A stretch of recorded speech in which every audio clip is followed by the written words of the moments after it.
So chapter 17 is all about looking at adaptive immunity and trying to understand how we are able to develop immunity, that is, the ability to recognize specific threats and then take them out so that we don't get disease after we have developed the ability to recognize them. And so in this video, we're going to look at some of the general characteristics of immune responses and then look at humoral immunity, the type of immunity that develops antibodies. So here we go. So there are two types of immunity. There's humoral immunity and cell-mediated immunity.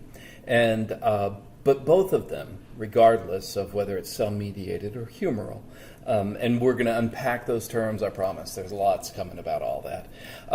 They both have some common attributes that allow a body to recognize specific threats and then always or remain immune or unable to get the disease that those threats cause.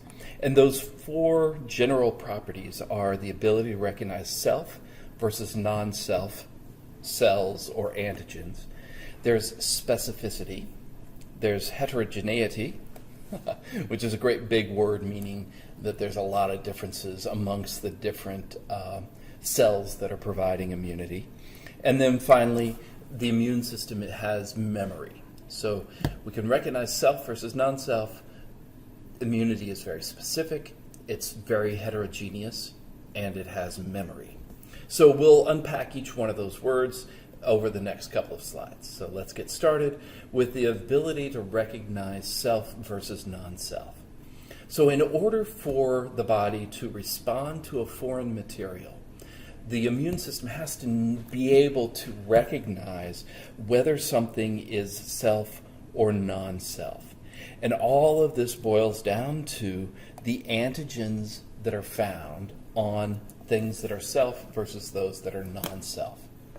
So the current explanation that we have for how we recognize what is self and what is non-self is that during embryonic development, a huge variety of lymphocytes are produced in that developing embryo. Each one of these lymphocytes has the capacity then to bind to a different antigenic determinant, also known as an antigen. So antigenic determinants are proteins that are found on the cells that are in the body and on the surfaces of the pathogens that might try to enter the body. So these antigens are just proteins or glycoproteins or lipoproteins. They're just these different molecules that are found on the surface of bacteria, human cells, viral, part of viral components, that any toxins have antigenic determinants as well. And so during embryonic development, when we make all these lymphocytes, there's a specific phase in which the body recognizes, goes out, and it learns what antigens are found in the human body. And it does that by allowing lymphocytes to bind to these materials, the antigens that are self throughout the body. And if a lymphocyte binds to a self antigen, then that lymphocyte either dies or it's inactivated, so that its characteristics are removed from the pool of lymphocytes that are found in the body. And in this way, we are able to learn what is self and kill off any lymphocytes that could respond to a self-antigen. So interestingly, it's possible, so if the mother gets an infection during this phase of development, and that infection spreads across the placenta to the baby, then the antigens that are associated with that infection are going to be recognized by the body as self.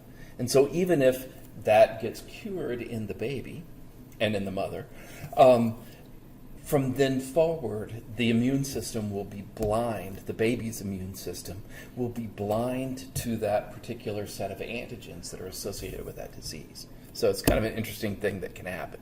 And that's part of the reason why you want expecting mothers to be as healthy as possible. Okay, so from the point at which this clonal deletion occurs, then the immune system is unable to recognize any of the self cells because any lymphocyte that had the ability to recognize those self cells is removed from the population of lymphocytes. So there are other ways that tolerance can be acquired. If radioactive therapies are used as part of cancer treatment, then that can delete some of the clonal lymphocytes that would have provided immunity against things. Or if we use immunosuppressant drugs, and they're used primarily following transplants, but those drugs will also create tolerance. Okay, so now we've got this huge array of different lymphocytes. Each one is capable of recognizing, even though because they're not in the body, we should say, antigens. And then if one of the cells, one of these B cells, encounters an antigen that it can bind, then that leads to the production of this huge clonal army that is capable of producing antibodies against that antigen. And we'll see what the effect of antibodies is as we get further into the chapter. But the idea then is that when an antigen enters the body on the surface of a bacteria or on a virus or in the form of a toxin of some sort, then the B cell that can recognize that antigen is going to be reproduced over and over and over and over again to create this large clonal army. Okay, so hopefully that makes sense to you now. The ability then to recognize self because we have no lymphocytes that can attack the self versus non-self, anything that we have lymphocytes that can recognize, that non-self antigen. Okay, so that's the first one, self versus non-self. Number 2 is specificity.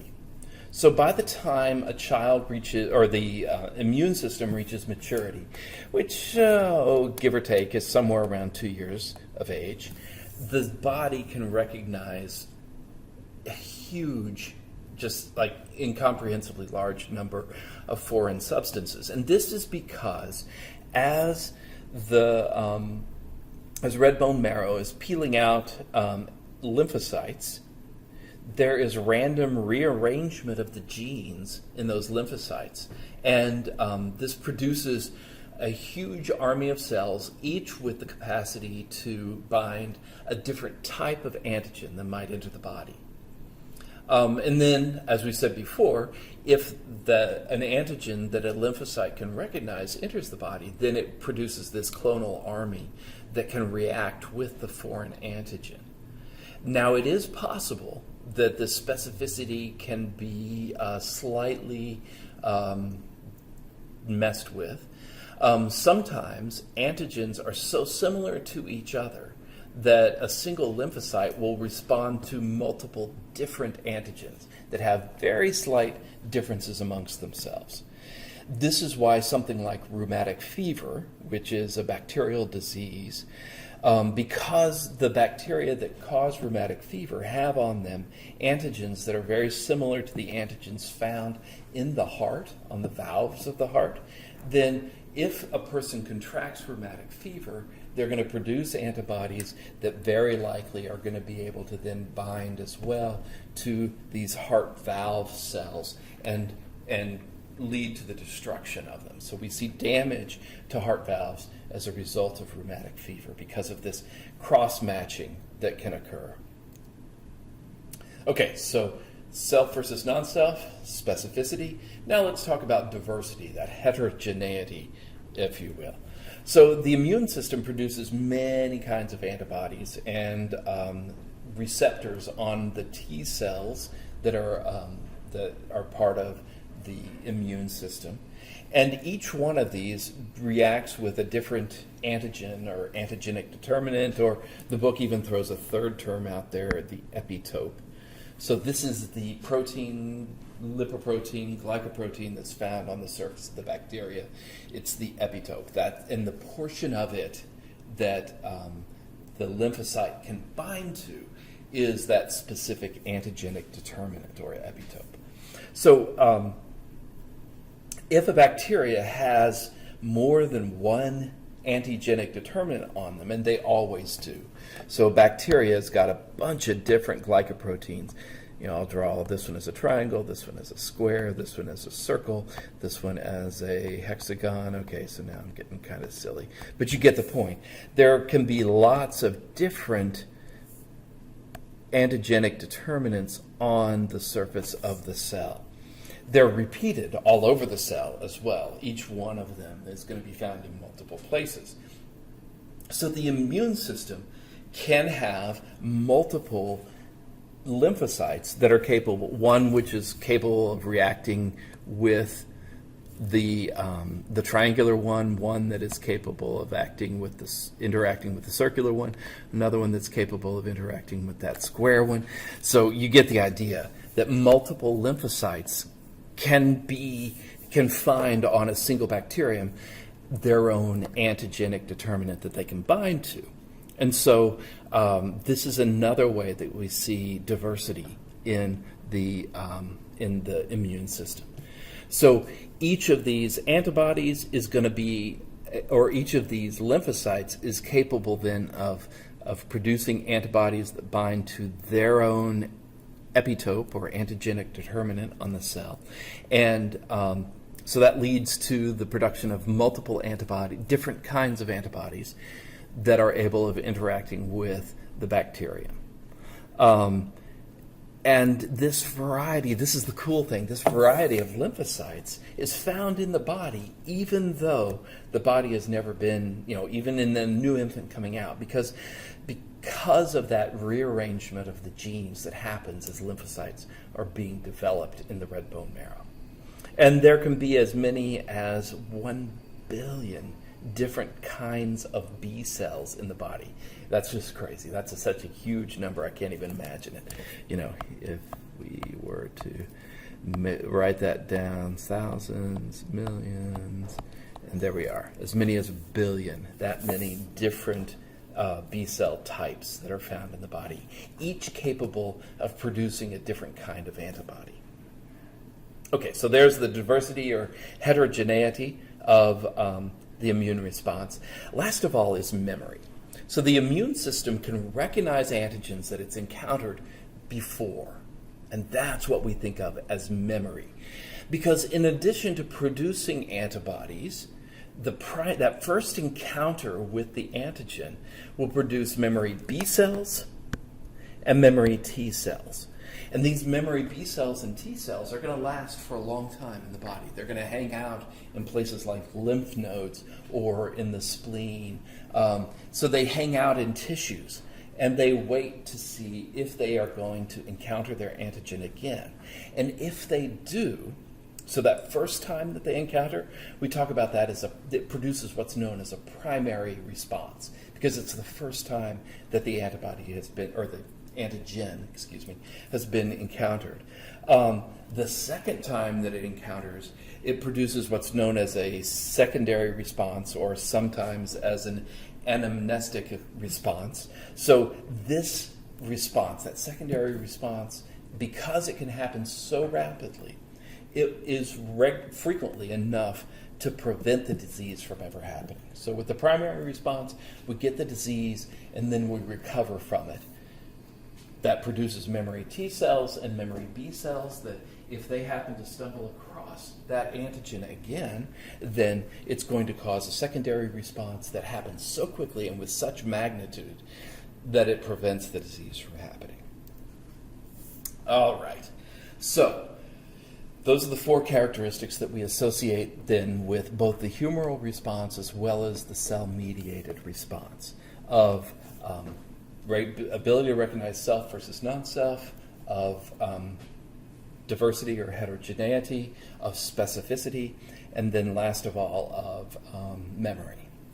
So now let's talk about humoral immunity. This is how we'll wrap up this lecture. First off, humoral immunity is all about the B cells. So humoral immunity requires a B cell to be able to recognize a specific antigen that's found in an infectious organism or virus or in a toxin that enters the body. And then it has to be able to initiate a response against that foreign antigen, producing along the way antibodies that are capable then of inactivating the antigen or destroying the organism that bears that antigen. We call this humoral immunity, this term here, because of this old school term, like Shakespearean times, so that's what, like the 1600s, or in probably even before. People talked about the humors of the body, and if you were ill, you were in bad humor. So, we even talk about that today. We talk about people getting ill because they're in bad humor and they're grouchy at us. So, humors are the fluids of the body. And if the body fluids were out of balance, then that was what caused disease. So now, so that's why people bled. Like if you were too sanguine, then they would bleed you out. If you were too phlegmatic, they would give you medications to help you to expel phlegm. And if you're too choleric, they would give you purgatives so that you would poop a lot. So there were all these treatments based on balancing the humors. Okay, so I don't want to go too far into history like that, but we now apply that term humor to body fluids in several different ways. Like we talked about the humors in the eye, the aqueous and vitreous humor. So it just means the immunity that we find in body fluids, in blood plasma, in lymph, in a lot of the secretions that come from the body. We can find antibodies. So antibodies are these proteins that we produce and then tuck into the fluids of the body. Okay, so B cells, when they recognize an antigen that they are specific to, then it will, let me step back again. So B cells carry on their membrane a specific antibody.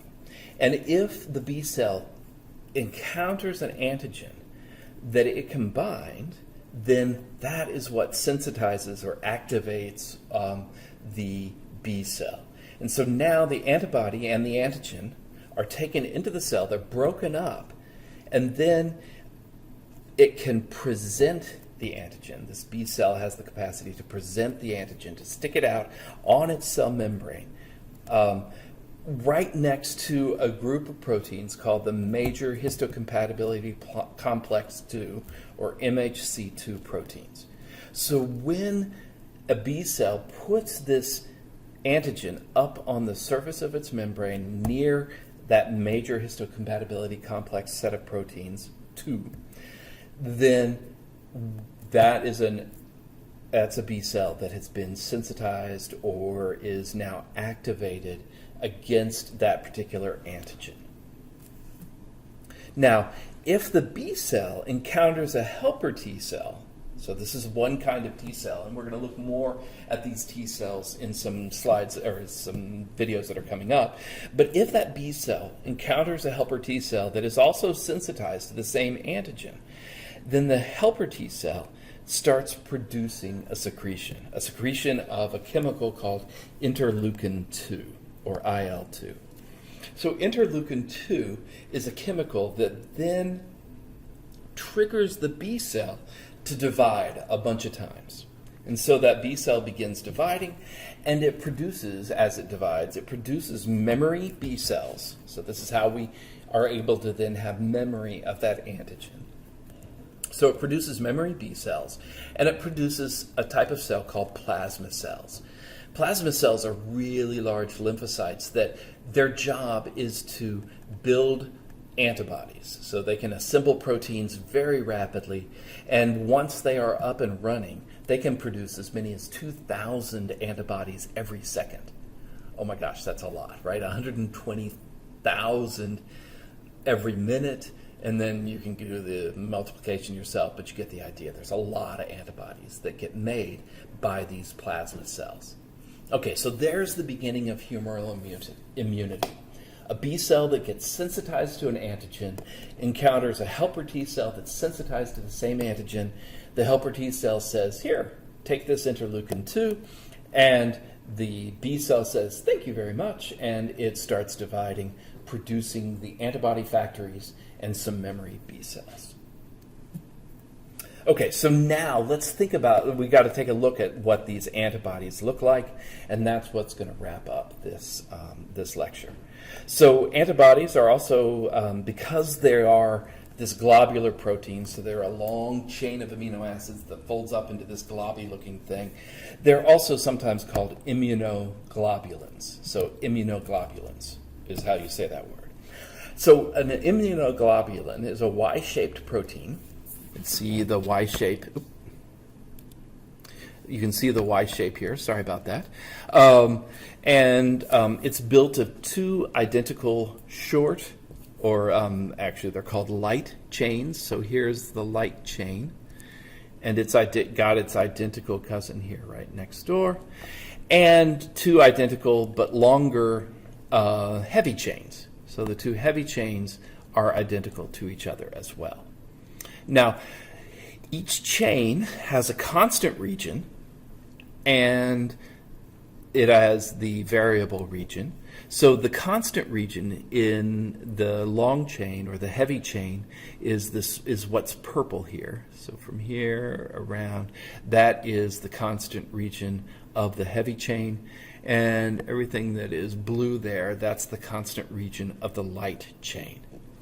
Now, that constant region has the same amino acid sequence and the same three-dimensional shape as all other antibodies that are in the same class. So that constant region is what determines what class of antibody this is. And there are alpha, gamma, there's IgA, IgE, IgD, IgM. So we got these 5 different classes of antibodies. And so that determines how the antibody binds to and activates complement, how it participates in allergic reactions, and how it allows opsonization to occur. Suddenly, there we are. Let's see if, nope, I've lost the ability to, let's try this. Okay, coming back, and nope, I still can't write. Anyway, so we got that third one, how it binds phagocyte receptors as opsonization happens. So this is the part that's going to interact with all of the innate characteristics of the body. It's not the specific part, because it's constant for any of the whatever class antibodies it is. Okay, so that's the constant region, but there's also the variable region. And this is the part that of the antibody that has a specific amino acid sequence that gives it the ability to bind to a very particular antigen. And so it's identical, this sequence and the shape of these the shape of the variable region, which is the stripy parts here at the tip, that's variable and that's variable here. So those are the variable region. They're identical to the shape of the receptors that were on the B cells that began the antibody production process. So this variable region is what bound that antigen that started it all. And so it is going to be on the antibodies that the plasma cell that was produced by that B cell makes. Okay, so those are the variable region and the constant region of the antibodies. And that's where this video ends, but we will continue unpacking this as we make our way through the rest of the videos. So there you have it. You know what to do if you have any questions.